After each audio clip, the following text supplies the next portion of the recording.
झोली भर लूं मैं, खाली झोली भर लूं। मत चरणों की धूल लगा लूं, मत चरणों की धूल लगा लूं। मैं सोया नसीब जगा लूं, सोया नसीब जगा लूं। मत चरणों की धूल लगा लूं, मत चरणों की धूल लगा लूं। मैं सोया नसीब जगा लूं, मैं सोया नसीब जगा लूं। मेरे दुख संताप मिटा जा जाओ, चल मेरा जा मेरी मैया को लेके आ जाओ, चल मेरा जा मेरी मैया को लेके आ जाओ, चल मेरा जा मेरी मैया को लेके आ जाओ, चल मेरा जा मेरी मैया को लेके आ जाओ। आकर आकर आ जाओ, आकर आकर आ जाओ, आकर आकर आ जाओ, आकर आकर आ जाओ। चल मेरा जा मेरी मैया को लेके आ जाओ, चल मेरा जा मेरी मैया को लेके आ जाओ, चल मेरा जा मेरी मैया को लेके आ जाओ, चल मेरा जा मेरी मैया को लेके आ जाओ, चल मेरा जा मेरी मैया को लेके आ जाओ, चल मेरा जा मेरी मैया को लेके आ जाओ।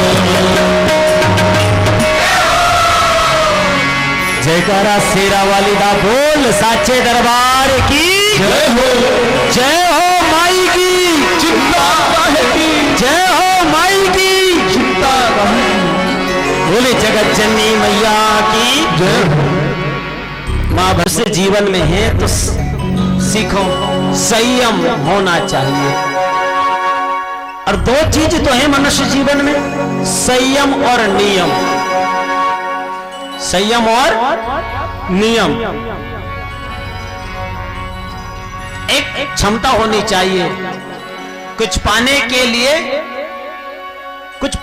लिए तपना पड़ता है। कुछ लोग आप जैसे खरी खोटी यदि बात नहीं कहते और न सुनाते तो शायद ये हमको नसीब नहीं होता। थमना नहीं, रुकना नहीं, चलते चलना है, मंथन करना है और चलना है और चल करके आगे बढ़ना है अगर बढ़ना है तो। और नहीं तो फिर वही रुकना है तो फिर कभी चुगली करने वालों का भला, निंदा करने वालों का भला, वो अपना घर थोड़ी सी जगह तक ही सीमित है और जिसने मंथन किया वो आगे चल दिया।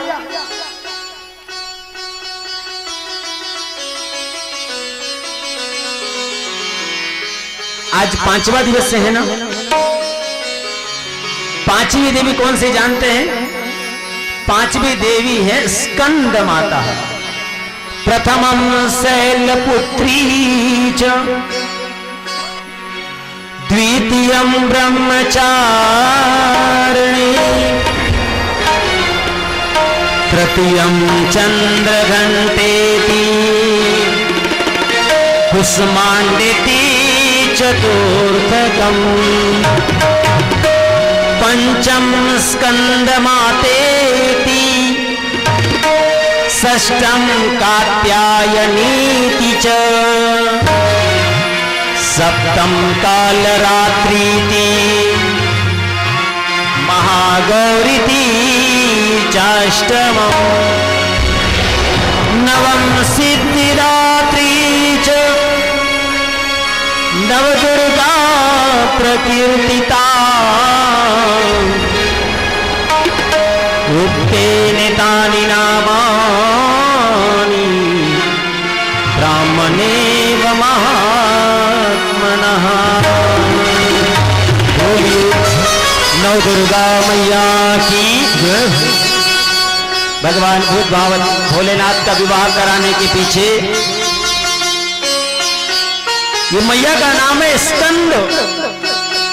स्कंद माता, स्कंद माने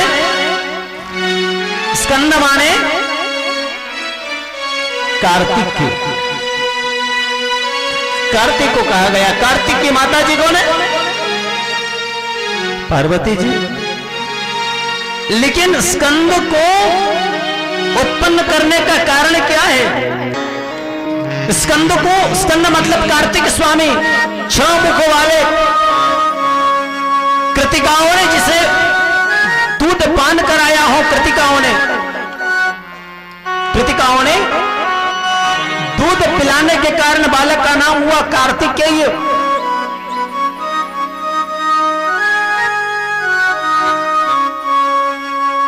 भगवान शिव के तेज से बालक उत्पन्न हुआ है जिसका नाम है स्कंद, कार्तिक स्वामी। क्यों आना पड़ा? क्योंकि इस धरती पर जब जब भी अत्याचार, पापाचार, दुराचार बढ़ते हैं तो परमपिता परमात्मा एक जागृत शक्ति को इस धराधाम पर भेज देते हैं, एक शक्ति को भेज देते हैं और एक शक्ति के द्वारा भक्ति की अलख जग जाती है। कभी कभी कोई लोग विचार करते हैं कि गुरुजी आगे क्या होगा, मंदिर सुने हो जाएंगे, कौन मंदिर में जाएगा। कभी कभी कुछ लोग विचार करते हैं कि क्या होगा। ध्यान से सुनना बंधुओं और माताओं, रावण के राज्य में, लंका में राम नाम लेने वाले को दंड दिया जाता था। कहां पर? रावण की राज्य में। कहां पर? लंका में। जो राम का नाम लेता था उसे दंड दिया जाता था, लेकिन राम का नाम का डंका वहां पर बजा दिए। कहते हैं राम के राज्य में रहकर भी मंथरा नहीं सुधर सकी। राम के राज्य में रहकर भी मंथरा नहीं सुधर सकी और रावण के राज्य में विभीषण रहकर भी विभीषण नहीं बदला। विभीषण बदला क्यों? केवल एक ही लंका में घर था विभीषण का कि जिसके आंगन में वृंदा थी, जिसके आंगन में तुलसी थी। तुलसी वृक्ष न जानिए, गौ न जानिए ढोर। क्या है? तुलसी वृक्ष न मानिए, गौ न माने, और हाँ ब्राह्मण मनुष्य न मानिए, तीनों।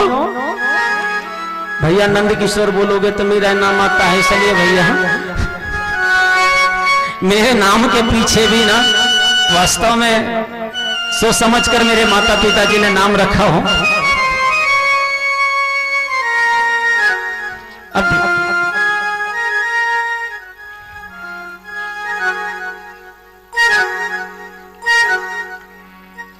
वृंदा, तुलसी, तुलसी को कभी वृक्ष नहीं मानना चाहिए, साधारण वृक्ष नहीं है वृंदा। कुछ लोग कहते हैं कि तुलसी हम घर में नहीं रखते। अरे भैया क्या जानोगे तुलसी के बारे में? तुलसी मैया 24 आवर्स 24 घंटा शुद्ध हवा देती हैं और बहुत सारे रोगों को दूर करती हैं। बहुत सारे रोगों पर, कैंसर जैसे रोगों पर मैया तुलसी की अर्क का सेवन किया जाता है।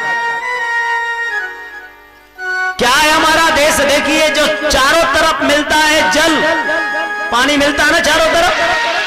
ओ बंधुओं, चारों तरफ मिलता है पानी, लेकिन इस भारत देश के देखिए विद्वान लोग पानी में पाउच बना करके पानी को भी बेच देते हैं, जबकि चारों तरफ मिलता है 3 भाग पानी है। इस संसार में कितने भाग पानी है?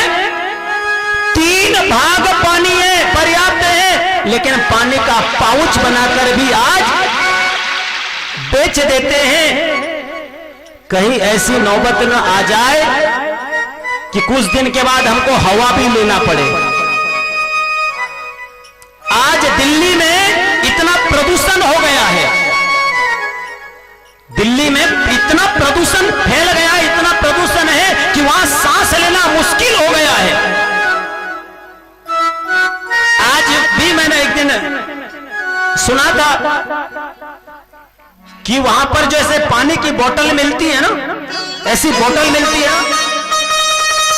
ऐसी वाली बोतल मिलती है ना पानी की, ऐसी बोतल तुम्हें हवे की मिलती है, लेना पड़ता है। यदि हमने इस वृक्ष के महत्व को नहीं जाना तो नौबत हमारी वो दिल्ली से गली दूर नहीं है। हमको भी वो बोतल ऑक्सीजन की लेना पड़ेगा और ऐसी नाक में लगाना पड़ेगा। दिल्ली में वो बोतल लेना पड़ता है कहीं की जो हमको फुकट में यहां मिलती है, जिसका कोई मूल्य दिखाना नहीं पड़ता। देखते देखते में कहीं प्याऊ लगवाए जाते थे, कहीं पानी के टंक लगवाए जाते थे, जहां फुकट में पानी मिला जाता था धर्मार्थ कहा, प्याऊ कहा जाता था। आज पाउच लेना पड़ रहा है हमको, हमारे ही इस गांव में, हमारे ही भूमि में। नौबत ऐसी ना आ जाए हमको पानी की जगह वो जो बोतल आती है ना, कौन सी ऑक्सीजन वाली, वो बोतल भी लेना दिल्ली में लेना पड़ता है। तो हमारे को भी लेना पड़ेगा बंधुओं। समझ जाओ, जान लो, उस मर्म को जानो, उस महत्ता को जानो, उस आध्यात्म शक्ति को जानो। तुलसी का वृक्ष घर से उखाड़ कर लोग फेंक देते हैं और बीमार आदि हो गए तो वही तुलसी का अर्क सेवन भी करते हैं। धन्य हो जिसको उखाड़ दो, उसको फेंक दो और फिर अपने घर में शुद्ध हवा हमें हमको मिलती है। पूजन करो।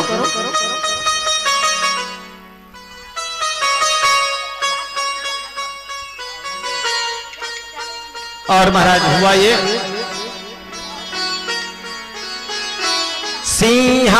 सिंहासनगता नित्यम पद्माश्रियतम करद्वया शुभम दास्तु सदा देवी स्कंदमाता यशस्विनी। बोले स्कंद माता की। लंका में रहकर भी विभीषण नहीं बदला। कहा गया ना सुंदरकांड में, रामायुध अंकित ग्रह, रामायुध अंकित ग्रह, शोभा बरणी न जाए, नव तुलसी का वृंद तहां, देख हरस कपीराय। बोली हनुमंत बलवंत महाराज की। जिसके आंगन में तुलसी का वृक्ष हरा है उसका घर हमेशा भरा है। जिसके आंगन में तुलसी हरा उनका घर भरा। आगे भी तुलसी होना चाहिए, पीछे भी तुलसी होना चाहिए। और बड़े बड़े वास्तु, बड़े बड़े दोषों को दूर करने वाली मैया तुलसी, आइए हम सब तुलसी के माध्यम से अलख जगाएं। और इसलिए कहा जाता है ना, आज से चातुर्मास प्रारंभ हो गया। भट्टा भाजी आवला उठो दे, अरे भट्टा भाजी आवला उठो दे सावला। आइए तुलसी महारानी की चरण शरण में। माई तुलसी प्रणाम, पूजन होवे माई तुम्हारी। माई तुलसी प्रणाम, पूजन होवे माई तुम्हारी। माई तुलसी प्रणाम, पूजन होवे माई तुम्हारी। माई तुलसी प्रणाम, पूजन होवे माई तुम्हारी।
मैया संत सहेली बन के तेरे हाथ मिला, तेरे हाथ मिला।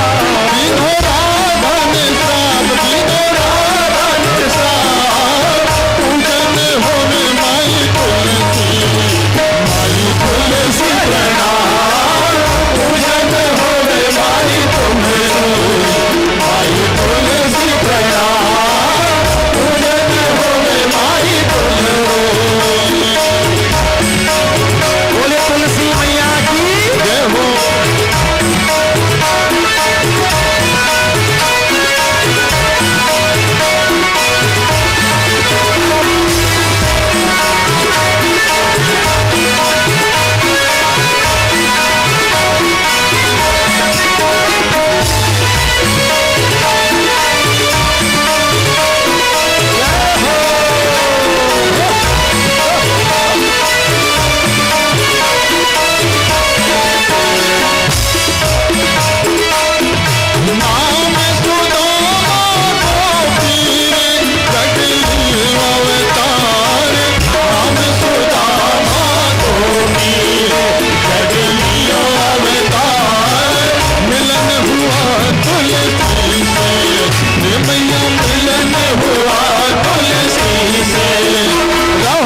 इस धरती को हम मां कहते हैं। मां की महिमा बड़ी निराली है, अद्भुत अलौकिक है। तो कार्तिक के स्वामी के प्रादुर्भाव का कारण, क्योंकि तारकासुर नाम का एक असुर था, जिन्होंने ऐसा वरदान ब्रह्मा जी से पाया था कि हमारी मृत्यु जो है वो भगवान शिव के पुत्र के द्वारा ही होवे। इसलिए भगवान को ग्रस्त जीवन में लाने के लिए देवताओं को बड़ी मेहनत करनी पड़ी और कामदेव को वहां पर भेजना पड़ा और पार्वती के साथ मंगल विवाह हुआ। कालांतर में स्कंद का जन्म हुआ, कार्तिक स्वामी का जन्म हुआ। बोली कार्तिक स्वामी की जो स्कंद माता का पूजन करते हैं, जानते हो वो मेरे प्यारे बच्चों, जो स्कंद माता का पूजन करने से क्या होता है, जो महामूर्ख है, विवेकहीन है, समाज से तिरस्कृत है, जो मनुष्य स्कंद माता की चरणों में नित्य सेवा देता हो, स्कंद माता की सेवा करता हो, मैया के चरणों में जो प्राणी एक बार स्कंद माता के चरणों में भक्ति पूर्वक एक बार भक्ति पूर्वक अपना मस्तक रख दे, उसे दिव्य ज्ञान की प्राप्ति होती। बोले स्कंद माता की। स्कंद माता की दृष्टि होने से महामूढ़ की प्राप्ति होती है। स्कंद माता की कृपा दृष्टि से महामूढ़, महामूढ़ कौन? कालिदास, जानते हैं ना? कालिदास महाज्ञानी कहलाए और कुमार संभव मेघदूतम अभिज्ञान शकुंतलम और रघुवंश महाकाव्य जिन्होंने लिख दिया, कौन? कालिदास ने। कालिदास कैसे थे? विवेक ही, लेकिन माता की ऐसी कृपा हुई कि महाकाव्य को उन्होंने लिख दिया है। कालिदास के संबंध में एक कथा आती है, जो महाकाव्य जिन्होंने लिखा, तो कालिदास के विषय में एक कथा आती है। कालिदास जी का ऐसे विवेकहीन थे, जिस वृक्ष पर चढ़ते उस वृक्ष की डाली को ही काटते। काटना बुरी बात नहीं है, लेकिन जिस डाली पर खड़े हैं उसी डाली को काटते जा रहे हैं। डाली भी कटने वाली और ये भी गिरने वाले हैं। और उसके कार्य को देखकर विद्वोत्तमा से शास्त्रार्थ में हार कर निराश लौट रहे पंडितों के मन में विचार आया। एक बार एक विद्वोत्तमा थी जो शास्त्रार्थ की बड़ी ज्ञाता थी, और बड़े बड़े ज्ञानी पंडित विद्वान लोग उनके से शास्त्रार्थ करके आए थे। किससे? विद्वोत्तमा से। और उस शास्त्रार्थ में क्या हुआ?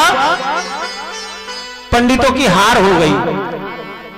जब पंडितों की हार हो गई तब पंडितों ने क्या देखा कि एक व्यक्ति वृक्ष पे चढ़ा है और जिस वृक्ष पर चढ़ा है उसी की डाल को वो काट रहा, जहां पर खड़ा है डाली भी कटने वाली और ये भी गिरने वाला है। पंडितों ने विचार किया, हमारे साथ तो नहीं, लेकिन हम इसका विवाह जो है ना, विद्वोत्तमा का जो राजकुमारी थी, बोले हम ये मूर्ख के साथ करवा के रहेंगे। उसे नीचे उतारे। विद्वोत्तमा अति सुंदरी थी, उसने प्रण किया था कि जो मुझे शास्त्रार्थ में पराजित कर देगा उन्हीं के साथ मेरा विवाह होगा। किसने? विद्वोत्तमा ने प्रण किया था। कि जो मुझे शास्त्रार्थ में हरा देगा मैं उनके साथ विवाह करूंगी। अब ब्राह्मणों ने विचार किया, कालिदास को नीचे बुलाया, अच्छे अच्छे नए वस्त्र पहना दिए, और जहां राज्यसभा लगी हुई थी, जहां पर राजकुमारी विद्योत्तमा थी, वहां पर सामने बैठा दिया।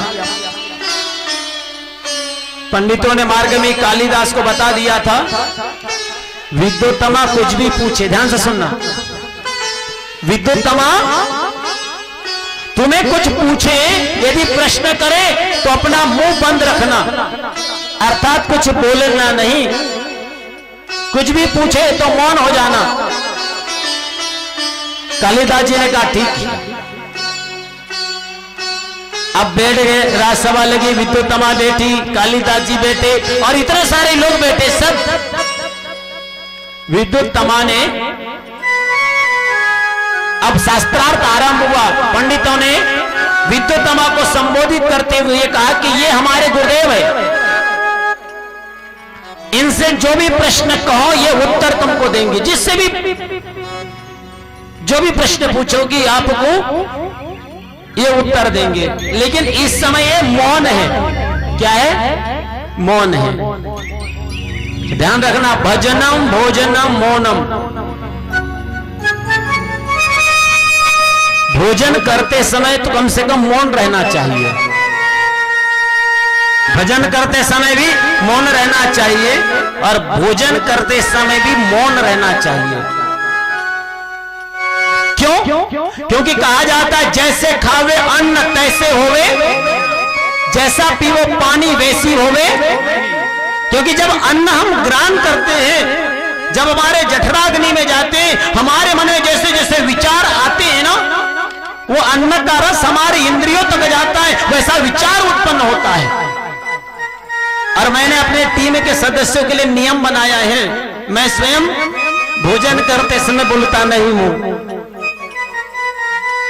50वीं कथा से संकल्प किया था, 100 तक मैंने कहा था कि 100 हो जाएगी तो छोड़ दूंगा, लेकिन अभी भी चल रहा है और आनंद आ रहा है भोजन मौन करते हुए। और हमारे टीम में एक नियम भी बन गया, भोजन करते समय किसी ने अगर मोबाइल में बात करी 21 रुपए का फाइन होता है। ये ब्रजवासियों को भी मालूम हो गया। ये ब्रजवासी देखिए, एक बात विशेष, हमको वृंदावन जाना पड़ता है। वृंदावन के चैनल वाले, ब्रजवासी चैनल वाले हमारे गांव में एक बार जोरदार तालियां बजा दो उनके लिए। वृंदावन से अपना कैमरा लेकर के लाइव टेलीकास्ट करने के लिए वृंदावन से टीम आई है। कान्हा जी ने कहा, श्याम सुंदर ने कहा है कि बोले जाओ अपनी टीम लेकर जाओ। ये ब्रजवासी चैनल में ये YouTube के माध्यम से प्रसारण होगा, आप लोग अपने बैठे बैठे इस कथा को देख पाएंगे, आजीवन देख पाएंगे। बेलडी बार का नाम आपने सर्च किया,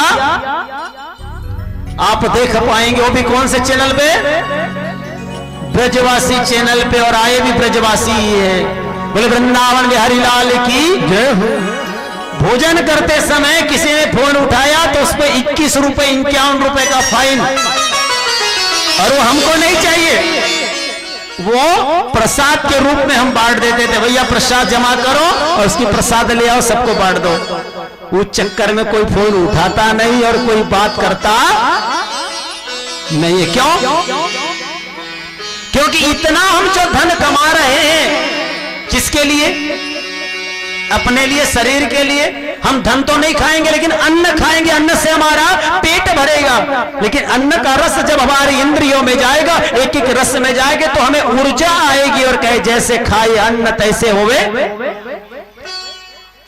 भगवान ने आप लोगों को खाने के लिए क्या क्या चीज नहीं बनाई है? अच्छी अच्छी चीज बनाई है ना। आपको अच्छी चीज खाने के लिए बेचते, लेकिन आपका मन वही चाहता है तो क्या करें? खाने के लिए काजू है, बादाम है, खारक है, अखरोट है, पिस्ता है। लेकिन अब तुम्हारा मन जो है, जो तुम्हारे खाने की चीज है, तुम नहीं खा रहे तो क्या करें? अच्छा हो गया भगवान ने ये प्लास्टिक का मुंह बनाया। अगर इलास्टिक का बना तो कब कब फूट जाता। बोलिए जगत जननी मैया की है ना। तो अब नहीं बोलने वाले के साथ बड़ी फजीती हो जाती है। अब बोल क्या रहा ये समझ नहीं पाते। शुरू शुरू में बड़ी समस्या हुई भोजन करते समय, मांगो कुछ और मिल कुछ जाता था। मांगो कुछ और मिल कुछ जाता था। एक बताऊं, मेरे साथ एक घटना घटी समनापुर में। अब बिसेन जी के घर हमारा, उनका नाम था मदन बिसेन, जिनके घर हम रुक गए थे नारद पुराण के समय।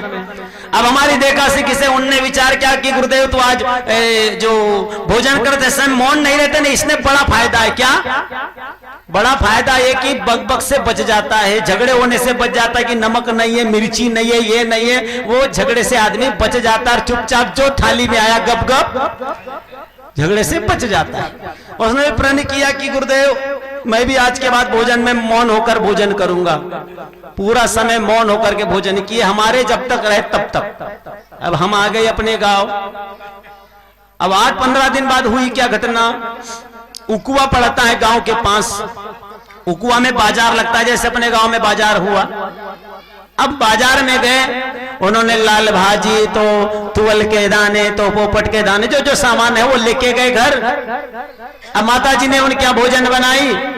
अब भोजन बनने के बाद में थाली भोजन सब कुछ आ गया है, सब कुछ ले लिए उनने, मूली भी ले लिए, गाजर भी ले लिए, ककड़ी भी ले लिए। अब लेने के बाद जब भोजन करने के लिए जब बैठे, अब भोजन शुरू कर दिए। जो कुछ मांगना हो, नमक मांगना हो, अचार मांगना हो तो पहले ही मांग लेना चाहिए, है ना।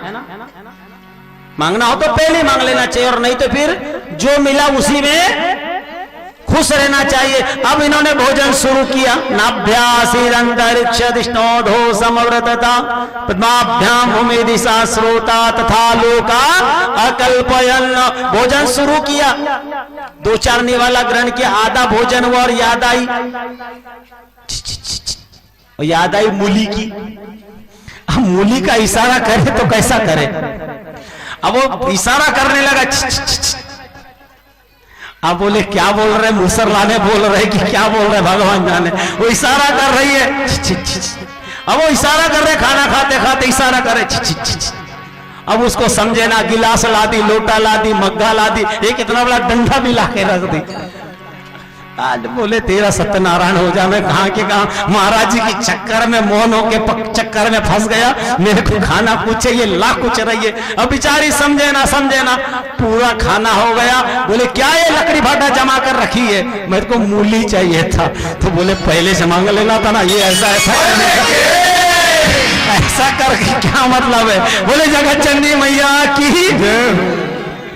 तो भजनम भोजनम मौनम, मौन से बहुत बड़ी शक्ति, मौन में बहुत बड़ी शक्ति। अब शास्त्रार्थ आरंभ हुआ। उसे क्या मालूम था सामने बैठा हुआ व्यक्ति विद्वान है कि महामूर्ख है। कालिदास ने अपनी तरफ से विद्युतमा की उठी उंगली, विद्युतमा ने एक उंगली दिखाई। तो कालिदास क्या समझा जानते हो ना, कालिदास को लगा ये मेरी एक आंख फोड़ने के लिए बोल रही है। विद्युतमा ने मेरी आंख फोड़ना चाहती है। तब उसने क्या किया मालूम है, मूर्ख तो ठहरा। कालिदास ने ऐसा कर दिया, तू एक आंख फोड़ेगी तो मैं तेरी दोनों फोड़ दूंगा।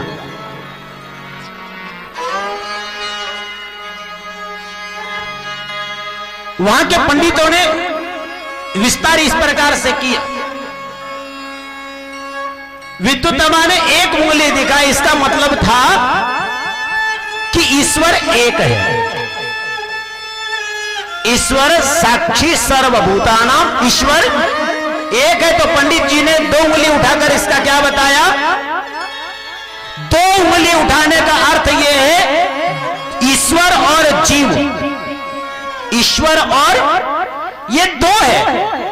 इन दोनों के बीच में ही सृष्टि, इनके बिना सृष्टि संभव।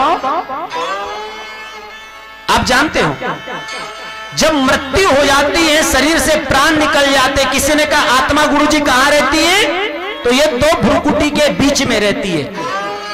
और आप लोग देखे हो कई लोग जब मृत्यु हो जाती है ना तो यहां सिक्का रखते हैं, सोने का चांदी का, नहीं तो वो रखते हैं ना? क्यों क्यों रखते जानते हैं?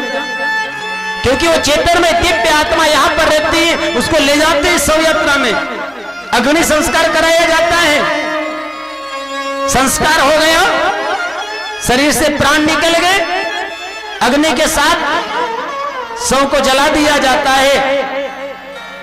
शरीर